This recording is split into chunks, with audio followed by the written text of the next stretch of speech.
समय पहले की बात है। एक छोटे से गांव में दो भाई रहते थे। बड़ा भाई बहुत अमीर था। उसके पास खेत, घर, नौकर, चाकर और हर तरह की सुख सुविधा थी। लेकिन वह दिल से बहुत लालची और कठोर था। वहीं छोटा भाई बेहद गरीब था। उसके पास न जमीन थी, न धन, बस एक छोटा सा झोपड़ा और उसका परिवार। लेकिन उसका दिल बहुत बड़ा था। वह दयालु, मेहनती और दूसरों की मदद करने वाला इंसान था। एक दिन की बात है, छोटे भाई के घर में खाने के लिए कुछ भी नहीं बचा था। उसके बच्चे भूख से रो रहे थे और पत्नी की आंखों में चिंता साफ दिखाई दे रही थी। मजबूर होकर वह अपने बड़े भाई के पास मदद मांगने गया। उसने बड़े भाई से कहा, भैया, बच्चों के लिए थोड़ा सा अनाज दे दो, बहुत परेशानी में हूं।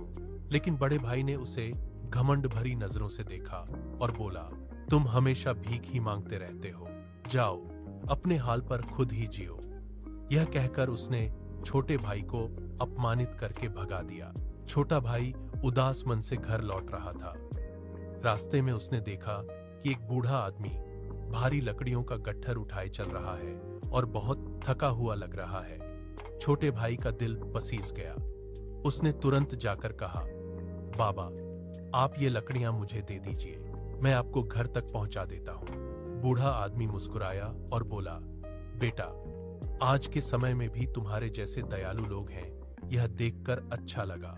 छोटा भाई उसे उसके घर तक छोड़ आया। बूढ़े ने खुश होकर उसे एक मीठी रोटी का टुकड़ा दिया और कहा, इस रोटी को लेकर जंगल में जाओ, वहां 3 बौनों की एक कुटिया मिलेगी। वे बहुत शक्तिशाली हैं। उनसे इस रोटी के बदले पत्थर की एक चक्की मांग लेना। छोटे भाई को यह बात थोड़ी अजीब लगी, लेकिन उसने बूढ़े की बात मान ली। वह जंगल में गया और सचमुच उसे एक छोटी सी कुटिया मिली। अंदर 3 बौने बैठे थे। उन्होंने छोटे भाई का स्वागत किया। छोटे भाई ने उन्हें मीठी रोटी दी और बदले में चक्की मांगी। बौनों ने एक दूसरे को देखा और मुस्कुराए। उन्होंने कहा, तुम सच्चे दिल के इंसान हो, इसलिए हम तुम्हें यह जादुई चक्की देते हैं। यह तुम्हारी हर इच्छा पूरी करेगी। लेकिन ध्यान रखना, इसे रोकने के लिए इसके ऊपर लाल कपड़ा डालना होगा। कहानी में आगे बढ़ने से पहले वीडियो के नीचे दिए गए सब्सक्राइब बटन और बेल आइकन को दबाकर चैनल को सब्सक्राइब करें, ताकि आप नए वीडियोस से जुड़े रहें।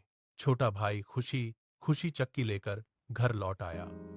उसने घर पहुंचकर चक्की को कहा, चक्की, हमें खाना दो। देखते ही देखते चक्की से स्वादिष्ट भोजन निकलने लगा। फिर उसने कपड़े और धन मांगा। सब कुछ मिल गया। कुछ ही दिनों में उसका घर खुशियों से भर गया। अब छोटा भाई भी आराम से जीवन जीने लगा। लेकिन वह फिर भी दयालु ही रहा। वह गरीबों की मदद करता और सभी के साथ प्रेम से रहता। उधर बड़े भाई को यह सब देखकर बहुत जलन होने लगी। वह सोचने लगा, यह गरीब अचानक इतना अमीर कैसे हो गया। एक रात वह चोरी छिपे छोटे भाई के घर के पास गया और झांक कर देखा। उसने जादुई चक्की का रहस्य जान लिया।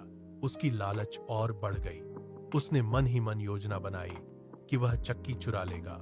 एक रात जब सब सो रहे थे, बड़ा भाई चुपके से घर में घुसा और चक्की उठा ली।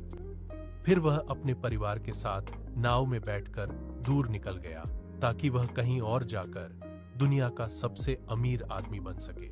नाव समुद्र में आगे बढ़ रही थी। सफर के दौरान बड़े भाई को भूख लगी। उसने सोचा कि चक्की को आजमाया जाए। उसने कहा, चक्की, हमें खाना दो। तुरंत स्वादिष्ट भोजन निकलने लगा। वह बहुत खुश हुआ। खाना खाते समय उसे लगा कि नमक नहीं है। उसने तुरंत कहा, चक्की, मुझे नमक दो। चक्की से नमक निकलने लगा। पहले थोड़ा, फिर ज्यादा, फिर और ज्यादा। लेकिन बड़ा भाई यह नहीं जानता था कि चक्की को कैसे रोका जाता है। उसने कई बार कहा, बस करो, रुक जाओ, लेकिन चक्की रुकने का नाम ही नहीं ले रही थी। नमक का ढेर बढ़ता गया। नाव में हर जगह नमक ही नमक भर गया। नाव भारी होने लगी। बड़े भाई और उसका परिवार घबरा गए। उन्होंने नमक को फेंकने की कोशिश की, लेकिन तब तक बहुत देर हो चुकी थी। आखिरकार नाव इतना भारी हो गई कि वह समुद्र में डूब गई। बड़ा भाई, उसका परिवार और वह जादुई चक्की सब समुद्र की गहराई में समा गए। कहते हैं कि वह जादुई चक्की आज भी समुद्र की तलहटी में घूम रही है और लगातार नमक निकाल रही है। इसी कारण समुद्र का पानी हमेशा खारा रहता है। इस कहानी से हमें यह सीख मिलती है कि दया और संतोष जीवन को खुशहाल बनाते हैं, जबकि लालच और स्वार्थ अंत में विनाश का कारण बनते हैं। अगर आपको ऐसी हिंदी कहानियां पसंद हैं, तो वीडियो को लाइक, शेयर और सब्सक्राइब जरूर करें।